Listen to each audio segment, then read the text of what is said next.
کله چې دا هلک واده وکړي او کور ته ښځه راولي، زه غواړم چې دواړه په دې خبره پوه شي، دا هلک کوم او دا جنین. ټولو مؤمنانو ته زما د زړه نه یو خبره او ډېره خوندوره او فایدهمنه خبره. دا یوې خور سوال کړی دی، وایي زما خاوند زما سره ظلم کوي. ظلم څنګه کوي؟ وایي زما د واده 8 میاشت ده او وایي د اختر په ورځ زما خاوند ته پلار وایي چې ته به هلته راشي من کره، کورونه وایي جدا دي، نو وایي دی د اختر ورځ هلته تېروي او ما پرېږدي کور کې. دغه شان د جمعې په ورځ ورته هغوی ټلیفون وکړي چې راشه ماسپښین ډوډۍ به موږ سره وخورې، نو دی هلته لاړ شي. زما د واده 8 میاشت او دی ما سره دا ظلم کوي او زه ورته وایم چې ما یوازې مه پرېږده، وایي چې زه د مور پلار خبره خو نشم غورځولی. نو څه نصیحت دی؟ الجواب نصیحت دا دی، زه ټولو ته دا خبره وکړم، ټولو مؤمنانو ته زما د زړه نه یو خبره او ډېره خوندوره او فایدهمنه خبره، که نارینه دي او که زنانه دي، ټولو ته دا ووایم. ولې دا مور پلار د واده نه بعد بدلیږي؟ دا ډېرو خلکو په زړه کې دا سوال راځي که نه راځي؟ ډېر خلک وایي یاره وایي چې واده یې دله نه کړی، نو یو شی نه چې واده دله وکړي بیا بل شی دی. دا هر سړی وایي. زه درته دې یو راز بیانوم نن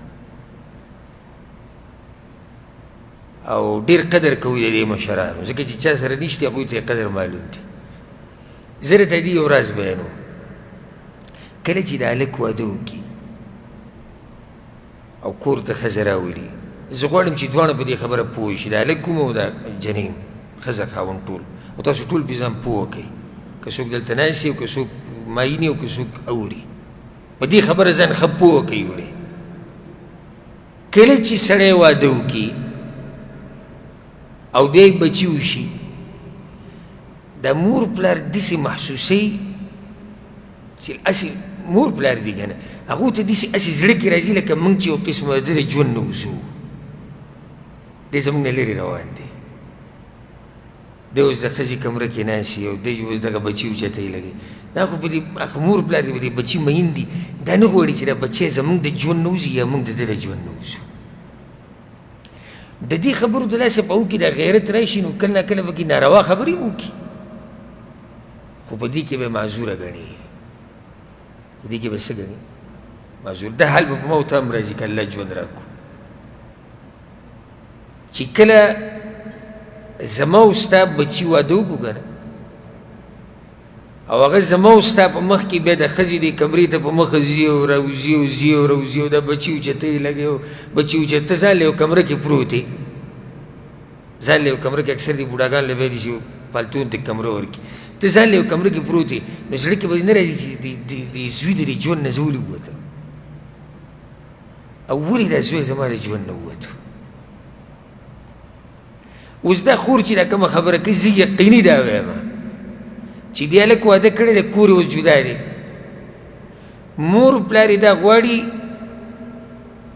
چې ته د اختر دا ورځ دلته تېره کړه، ته د جمعې د ورځې دا روټۍ موږ سره وخوره، چې یعنې دې زموږ د ژوند نه ونه وځي او موږ د دې نه ونه وځو. زما خبره غلطه ده؟ داسې به نه مور پلار دا نه غواړي چې دا بچي، ځکه دې دلاسه کله نه کله د مور پلار ناروا هم ووایي، خو خیر دی معافي به ورته کړي، ځکه دوی په دې ځای کې دي، که ځان دې په دغه ځای کې خو نو ته هم دا چل کوې، ته هم دا چل کوې. لکه اوس ته دا سوچ وکړه، هسې ګوره مور پلار دي دواړه بوډاګان دي او کور کې ناست دي او د ژوند په اخرنۍ پوړې دي، لیکن نور هغه هر څه چې دي هغه څه دي ختم شوي دي، ځواني تلې ده، وخت تللی، هر څه تللی. ناس د الله نه بعد هم دغه بچو ته خوشحاله دي، زوی دی او لور ده او نصیب. دا هلک او جنۍ پروګرام جوړ کړو، جنۍ برقه واچوله او هلک ځان سیټ کړو، ځان سره یې بچي غېږ کې راوستو، ووتو کور نه لاړو او بوډا بوډۍ دغه شان یوازې کور کې پاتې شو. پسې دوی په زړه به څه تېرېږي؟ یعنې هغه څه ته چې دوی ناست دي د الله نه بعد، هغه دا حل له لاړ، نو دوی به څه نه وایي؟ انسانان دي که نه، مشران نه دي، قدرمن نه دي درانه نه دي ستا په ژوند کې دوی خو هم څه خبره کوي نو په هره خبره خو به سړی سور کېږي او شین کېږي هم نه که نه په هره خبره خو به حساب هم نه کوې که نه زه دې خور ته دا وایم چې زه منمه ته کور کې یوازې پاتې شي خو ته دې ته دا سوچ هم وکړه چې دا د چا خواله چې ځي د هغوی نه دی پیدا دی هغوی را لوی کړی دی هغوی پې سختې تېرې کړي ته اوس رالې ته زما د واده اتوه میاشت ته د اتوه میاشت خبره کې هغه ټول ژوند یې د هغوی دپاره خاورې کړی نو که چېرته د اختر په ورځ د زوی د پلار کور ته ورشي او د هغه سره د ورځ تېره کړي او یا د جمعې په ورځ د ماسپښین روټۍ د پلار مور سره خوري نه دي کیسه ها دا منمه که دې رور زمونږ د امسا د منځ نه نیولی وی نو ډېره مزه به یې کړې وی خو هغه امسا د یو طرف نه ونیوه د منځ نه څنګه نیوی کېده امسا چې د دې ښځې ته مې ویله چې راځي ځو راځه چکر به ولګو دې ته وی امسا د منځ نه نیوه هغه امسا د یو طرف نه ونیوه ښه دې خور له څه پکار دي دا نن چې کوم نصیحتونه تاسو ته کوم دا ګوره د هغه تجربه کار سړي نصیحتونه دي چې د هغه په ژوند کې مور پلار نشته ذکر ته زه ډېر جوړ نصیحتونه کوم زمونږ مور پلار دواړه الله دې وبخښي هغه نشتي ځکه زما په دې باب کې احساسات هغه ډېر جوړ دي دې ښځې له دا پکار ده او دې خور له چې ورته ویلی چې پلانیه ته چېرته ځې هغه وایي زه پلار کره او زه مور کره ولې وي هغه وایي چې ډوډۍ وخوره نو ته ورته داسې ووایه که نه ته شکوې شکایتونه څه لګې ته ورته ووایه خانه داسې وکړه دغه مور پلار دلته راوله پروګرام به وله زه وکړم کې به نو ګپ شپ ولګو تاسو به ورځ یو ځای تېره کوئ زه به راسره یم او دا خدمت به هم زه وکړم داسې کېدای شو که نه شو کوم ځای کې دی عقل معمولي خبره موږ راوچته کړو هغه لاړ مور سره کېناست هغه لاړ پلار سره کېناست نو ته هم څه سوچ وکړه که نه چې زی د پلار کره کینی هغه چې زی د مور کره کینی خو تر هغه مور پلار راوغواړه کور ته که نه ته ورته ووایه پلانیه هلته مور غریبه لګیایي پخلی کوي ستړي شي دلته یې راوله ته پسې ورشه ته په خپل ګاډي کې یې راوله دلته به زه پخلی وکړم دلته به هغوی کیني که شپې کوله شپه به وکړي او که تلوشي ته به بیا ویسې که نه دا خاوند به دله تندی ښکل کړي او خوا خسخر به دنه هم خوشحاله او ژوند به ښه مزېداري موږ کې مشکل دا دی چې موږ در د حقیقت ویم چې موږ په دین باندې نه یو پوه او اکثر مسلې چې کله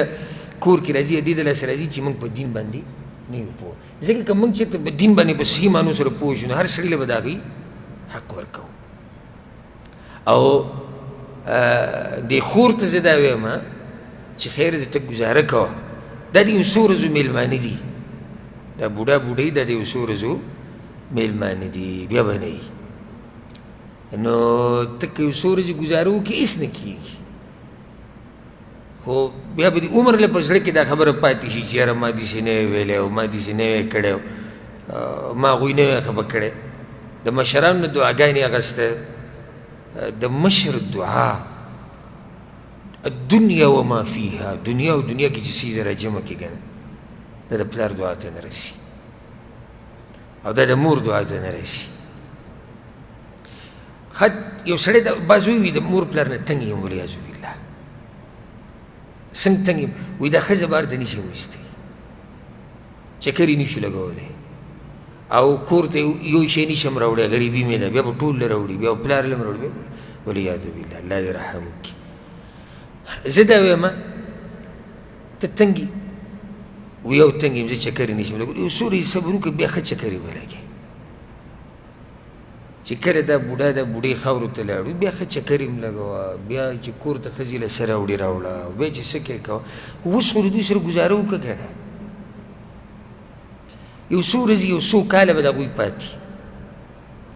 نو دا یو څو کاله خیر دی ته ګزاره وکړه دا ښځه په تا دومره زوروره ده دا بچي تا ته دومره ګران دي چې تا د دنیا قدرمن شخصیات هغه ته راواغستو شاته دې ګزار کړو ته زه دوی نه تنګ شوی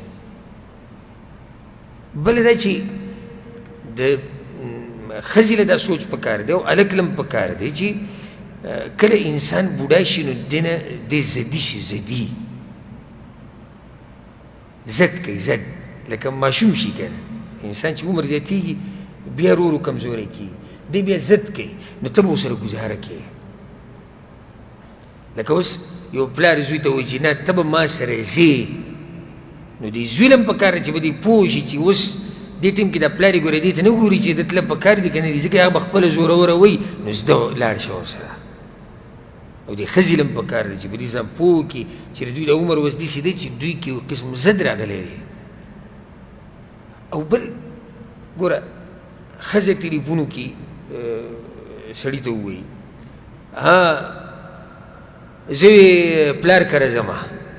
بیا راشه ما زر بوځه هغوی ښه چې راشي دا ته زه د بعضو حالات ویم او الحمدلله چې د داسې قصو نه الله څوک وساتي هغه له حمد او ثنا د الله ویل پکار چې دې کور ته راشي هغه سخرې ورته ټلیفون وکړي وایي ته ورسره هم راشه دغه ته څه ووایي هلک ته ته ورسره هم راشه ته هم راشه شپه به دلته تېره ګپ شپ کولو دی لاړ شي مور پلار پرېږدي هلته صحیح شو که نه زه دا نه یم چې دا کار حرام دی حرام نه دی خو مشوره او دا هر څه پکار زه صحیح شو دی لاړ د شپې چې سخر دومره امر کولی شي چې ته راشه هلته او دا جنیم ځان سره نو د کومو نه چې پیدا دی که هغوی ورته ووایي چې اختر له دلته راشي یا جمعې له دلته راشي نو څه تندر راولید څه چلو شو ګزاره پکار ده دا خلک دا په ژوند کې یو پیر راځي بیا نه راځي ښځې دا یوه دا نه بله هغه بله نه بله څلورو ښځو اجازت ګورې شریعت ورکړی په یو ځای او چې پکې طلاق شي یا مړه شي بیا نور هم کولی شي نو دا مه هېرېږئ چې بس دا بس ښځې ته ووایي که څه نه وي زما به سایل وي هېڅ هم نه کېږي ښه دینداري کوه او د ښځې او د بچو خیال ساته او د مور پلار خیال د هغوی نه زیات ساته بس هېڅ هم نه کېږي دا بچي هم بیا کېږي بیا به ښځې سره میلاو شي او بچي به دې پیدا شي خو مور پلار دا بیا نه راځي نو دا زما نصیحت و